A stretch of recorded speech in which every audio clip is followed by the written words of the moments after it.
Good morning, everyone. You're tuning in to Teachers Talk, the show where we bring in your favorite educators to spill tea on teaching, learning, and everything in between. Your host for this show, Sara, couldn't join us, so I, Sashrika, will be taking over for today. And we have someone super special joining us today. She's the teacher who makes even the most complex sociology theories feel like a fun table conversation. The one who turns every lecture into a heartwarming TED Talk. And the most importantly, she is our absolute favorite. Please give a huge round of applause, even if you're just listening alone, for Miss Sukanya ma'am. Oh wow, that was some kind of a introduction. Very, very sweet of you all. And I hope that is true as far as the favorite teacher and all is concerned. Definitely works for my ego, but I hope we can take this forward. And thank you so much for inviting me. Let's take this ahead. On the contrary, ma'am, we are very glad and lucky to have you here today. So, Sukanya ma'am, before we get into the deep stuff, let's start with a fun one. If you weren't a sociology teacher, what do you think you would be doing right now? So, my initial plan, and I think several of my students will also vouch for this, was to actually become a lawyer because I really, really liked to argue.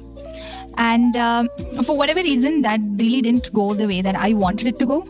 And so my next best option, of course, was sociology because that was a subject I really, really loved, even from my junior college days. So I ended up taking up sociology, but I think if not a sociology teacher, perhaps a lawyer. But interestingly, I think a couple of years into teaching, I really don't see myself as a lawyer anymore. My students might disagree on that because I make it a point to argue with them in every class, whether it's for their attendance or the points that they make. But yeah, just another lawyer fighting for I don't know what not. That'd be me. Wow, that's news to me. Now let's talk sociology. You have this incredible way of making every class feel like a conversation. Was that always your teaching style, or did you develop it over time? I'd say that it's something that actually developed over time. Perhaps because of the age or whatever it is, I always try to make it a point. What did I feel like when I was on the other side? So when I was a student, did I like it when, we were just reading notes? Did I like it when it was an activity? Did I like when newer methods were being included? So somewhere I think I continue to think in that sort of a way that if I were a student, would I like what I'm doing in class? So I think putting that approach somewhere helps me to connect a little bit with students as well. I also tell them it's not that great for them because I feel like we kind of think in the same way. So every time they come up with the whole, ma'am, the dog ate my homework, or I didn't think about it, I'm like, that does not work with me, I've been there, I've gone through this. You're going to have to come up with more creative ways with it. But honestly, I've been teaching for about 3 years now. And each batch has taught me something new. So you never really have a one formula fits all for classes. Some classes you will realize that, they enjoy it when you start talking. Some classes will look at you and just be like, why and how are you here when you talk to them so much? So you need to come up with other ways in which they can connect with you.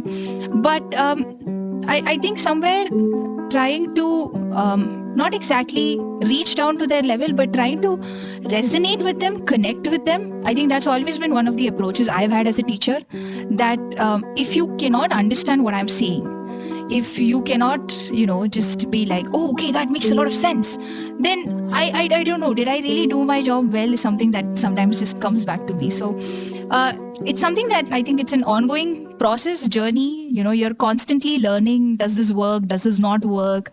But it's been worth it. So I don't think there's a specific style I have right now. It's just something that I'll develop over time, I guess. You've been every student's go-to person for advice. What's one piece of advice you wish every student would take seriously? Oh man, a bit difficult that one because I'm thinking of what advice I would give them. So I think an advice that one of my mentors gave me when I was a student was, she told me, college is your safety net. And at that point, I remember sitting, I believe in room 3 or something, just looking at her like, huh? But what she told us then was, she said, college is that one opportunity you have where you get to explore so many possibilities. And even if you don't succeed at first, that's okay. There are other chances. You're not really falling into something, which perhaps that's not a luxury you have when you get into the adulting world, So one piece of advice probably this is like a two thing. One is explore and do as much as you can, because really it's taking those risks, doing what you want really, really helps you out. And second, most people are just going to probably roll their eyes when they hear this, but it works out. And I think that's just like really important to remember sometimes, because there are so many times when we constantly keep saying, oh, but what if, and this will not work, and oh, no. But let's just go back one step. What if it works out? And I just told one of my classes this as well. Common sense should be common. And if we trust ourselves a little bit, go ahead with a pretty clear head, it ain't that difficult. It's just you got to maintain a calm head, and most of the time it's your overthinking more than your problems. So my one request that I think everybody needs to do is breathe. Just breathe. We've got this. We will get through this. And if you think back, I'm sure there were things that happened in life where you thought was such a big deal. But when you look at it right now, you're just like, oh, that's so silly. Why was I even worried about that? You're going to look back at a lot of things even right now. So it gets better. It will get better. Just believe in yourself. I think that's really important. I think I also need it some days. It's easier said than done. But I that's my only advice. Just trust yourself. Believe in yourself. Wow, ma'am. After that advice, I feel all of us as listeners also, please, let's just take 5 seconds to take a deep breath. So let's do that. Take a deep breath in and a deep breath out. Wow. Now, let's settle this for once and for all. What's your secret? How do you never get tired of us, even when we're absolute chaos, ma'am? I think the silence speaks for itself. But jokes aside, the fact that you only see me for a couple of hours on college, means that you only see one side of me. There are plenty of days when I am constantly face palming and rolling my eyes and just being like, how are these kids doing this? But also, I think it gives me all the entertainment I need in life, in all honesty, because a lot of times, sometimes students have this tendency to make issues bigger than what they are. And so they don't really need you to give them advice. They just need you to listen. And so I think one thing that really, really helps is I'm not giving them advice. I'm just listening to them. And in that process, they end up listening to themselves and solve their own problems. So I think being a listener, I think, is all that I try to do. Like I said, sometimes I try to think from their point of view. Okay, what is it? What is stopping them? But there are plenty of days, believe me. And every time I've said that my students don't annoy me, they've taken it as a personal challenge to prove me wrong. So I'm not going to take that. But honestly, it's just, they're also learning, right? And I think somewhere just trying to understand that, okay, they just need some time. And some days they just need somebody that they can talk to and put that out. And that's all you have to do. You just need to listen. So I think being a good listener is the only thing that I do. It's really not that big of a superpower, but it is what it is. Alright, time for a rapid fire round. No thinking, just answering. Ready? Let's go, bring it on. Okay. Tea or coffee? Coffee. Favorite sociology theory?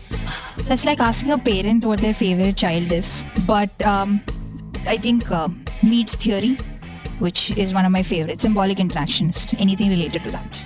If you could have dinner with anyone, living or dead, who would it be?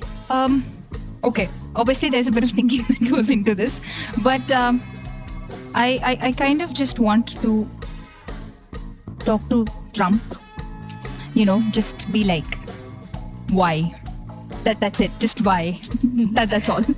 A subject you were terrible at in school? So many. Maths, physics. Oh dear. The best compliment a student has ever given you? I come to college to see you, to be in your class. Oh my god, that is sweet. Okay, we asked our listeners to send in their burning questions for you. Let's see what we've got.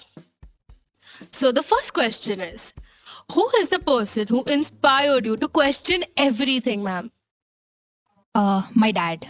So much to the disappointment of my whole family, my father has always encouraged me to ask questions and learn the why.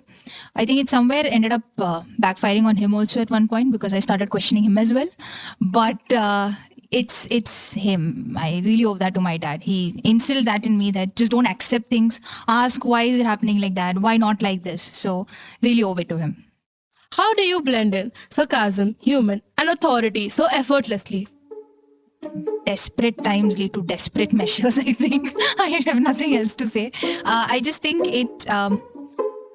sarcasm and humor kind of come in as a second nature, just to ensure that, I'm not a terror. But at the same time, as a teacher, I think somewhere that authority also needs to come in so that they kind of take me in with that sort of a seriousness. So I think it's just a part and parcel of the job, really. If you had to describe sociology in just 3 words, what would they be? You cannot. I mean, they're just 2 words. But I think it's a very practical subject. You can see sociology around you everywhere. For that same reason, I'd also say it's a very relatable subject because everybody, whether we notice it or not, use some form of sociology in our life. And that's what makes the discipline what it is. And third, I would say, because I'm a sociology teacher, it's a fun subject. It's a good subject if you're just paying a little bit of attention to it. So those would be my 3 words. Ma'am, who's your role model? Might sound a little like cringe, but my parents, my family. I think who I am, I really owe it to my mom, my dad, and my brother. So I think a huge part of who I really am has come from getting the best quality in these 3 figures. So definitely, I think my parents and my brother, my elder brother, all 3 of them are my role models. And a bunch of the teachers that I have had, all of them have taught me something. Whether it's Anaka ma'am, Trevor sir, or any of the teachers that I've really had. So it's very difficult to pinpoint just one of them. My parents will definitely top that list. But a lot of the teachers who have taught me have made me do who I am. So they're also my role models. Does managing emotions and biases get harder as a teacher? Oh, wow. That is actually an excellent question. Managing emotions, yes, it becomes a little difficult because I think as a teacher, many a times you cannot be emotional or subjective when you're teaching something because you are not... You're not advocating for a certain kind of propaganda. You are educating them. You're telling them that this is what it is. Make of it what you will. And so keeping your personal thoughts from that can be a little challenging. I'm not going to kid myself, especially with a discipline like sociology, I think, because it's so much out there. It's very difficult to draw the line sometimes, but it's not impossible. Biases also, somewhere it might come out, but I think it's something that I've just really had to I've tried to handle to the best of my ability so that I don't want my students to have the same thoughts. I just need them to have thoughts, to think and to question. And I think even if that's a difficult lesson for me to learn, that's one thing that I've definitely tried to do to the best of my ability. What is one sociology fact that blew your mind when you first learned it? Wow. What is one sociology fact that blew my mind? I think this is a social psych theory that's actually there, which is actually on power, authority, and how much we, structures around us actually decide how we act. So some of you might be familiar with like the Stanford prison experiment as well as Milgram's experiment. All of these are actually telling about how even though we as human beings might not agree with a certain action, somewhere we get conditioned in a certain way to act and do it like that. And I think understanding that from both a social and, sociology and which is psychology perspective, it really changed how I looked at the world. That sometimes it's really not your agency only, but the structure around you plays a very important role as well. So definitely that'd be one of the theories.